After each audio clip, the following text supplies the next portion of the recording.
اور پھر دوسرا عمل اپنے نوجوان بھائیوں تک، اپنے دوستوں تک، اپنے احباب تک پہنچانا چاہتا ہوں کہ اپنی زبانوں کو اللہ کے نام سے تر رکھیں۔ اللہ اللہ درود و سلام پڑھتے رہیں، یہ اس کا براہ راست اثر دل پر ہوتا ہے۔ ایک شخص حضور کی بارگاہ میں حاضر ہوتا ہے، عرض کرتا ہے یا رسول اللہ صلی اللہ علیہ وسلم، دین بڑا مشکل ہے، کوئی ایک کام دیں میں اس پر عمل کروں وہ میرے لیے کافی ہو جائے۔ نبی کریم صلی اللہ علیہ وسلم نے ارشاد فرمایا، اپنی زبان کو اللہ کے نام کے ساتھ تر رکھو، مشغول رکھو، مصروف رکھو، ہر وقت لا الہ الا اللہ، ہر وقت نبی کریم صلی اللہ علیہ وسلم کی بارگاہ میں درود و سلام کے گجرے ہوں۔ اس کا براہ راست دل پر اثر ہوگا اور دل کی دنیا بدلے گی۔ فلسفی کہیں گے کہ اس کا اثر کیا ہوتا ہے، ہم تو اللہ کو مؤثر مانتے ہیں، اللہ کے نام کو مؤثر نہیں مانتے۔ وہ انسان گناہ کر رہا ہے، گناہوں کا سلسلہ جاری ہے، پر اللہ اللہ کرتے ہوئے کیا فائدہ ہوگا، اللہ اللہ کہتے ہوئے کیا فائدہ ہوگا۔ یاد رکھیں اللہ کے نام میں ایسی قوت ہے، ایسی طاقت ہے کہ انسان کے دل کی دنیا بدل دیتا ہے۔ حضرت ابو بکر شبلی علیہ رحمہ ایک درس دے رہے ہیں اور ان کے درس میں ابو علی سینا اپنے دور کا بڑا فلسفی ابی سینا موجود ہے۔ آپ اللہ کے نام کی قوت بیان کر رہے ہیں کہ اللہ کے نام میں اتنی تاثیر ہے کہ اللہ کا نام انسان کے دل کی دنیا بدل دیتا ہے۔ ابو علی سینا کھڑا ہو جاتا ہے، وہ کہتا ہے اے ابو بکر شبلی ہم نہیں مانتے۔ کہا کیوں نہیں مانتے؟ کہا ہم فلسفی ہیں، فلسفی چار شکلوں سے بات کرتے ہیں، ایک شکل خارجی ہوتی ہے، ایک شکل ذہنی ہوتی ہے، ایک شکل کتابی ہوتی ہے، ایک شکل لفظی ہوتی ہے۔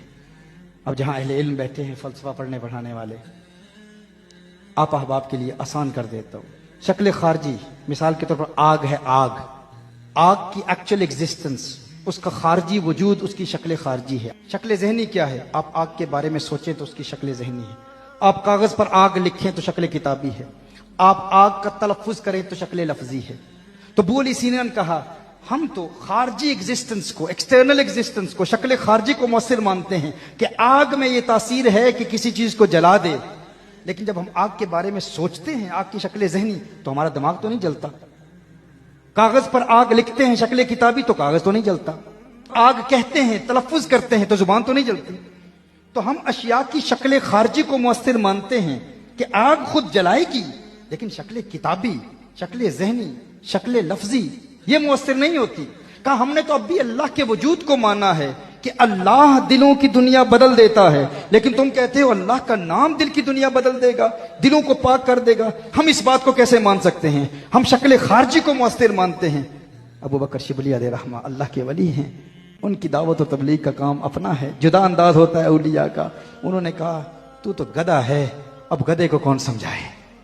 اب ابو علی سینا اپنے دور کا فلسفر، بڑا فلسفی، وہ جلال میں آ گیا، غصے میں آ گیا۔ ابو بکر شبلی اتنے بڑے شیخ، آپ نے مجھے گدھا ہی کہہ دیا، اتنے بڑے مجمع میں چہرہ سرخ ہو گیا۔ ابو بکر شبلی رحمہ فرماتے ہیں میں تجھے یہی بات سمجھانا چاہتا تھا، ایک مسئلہ سمجھانا چاہتا تھا، تو نے بڑی رونت سے کہا نا کہ فقط شکل خارجی ہی مؤثر ہوتی ہے، شکل ذہنی، شکل کتابی، شکل لفظی مؤثر نہیں ہوتی۔ کہا میں نے لفظ گدھا کہا، دیکھ تیرے چہرے کا رنگ بدلا کہ نہیں بدلا۔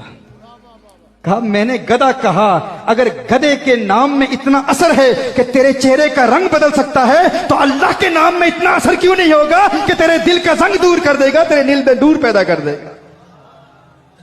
اللہ اللہ کا نام لیتے رہیں، ان اوراد میں اس قدر تاثیر ہے، ان میں اس قدر قوت ہے۔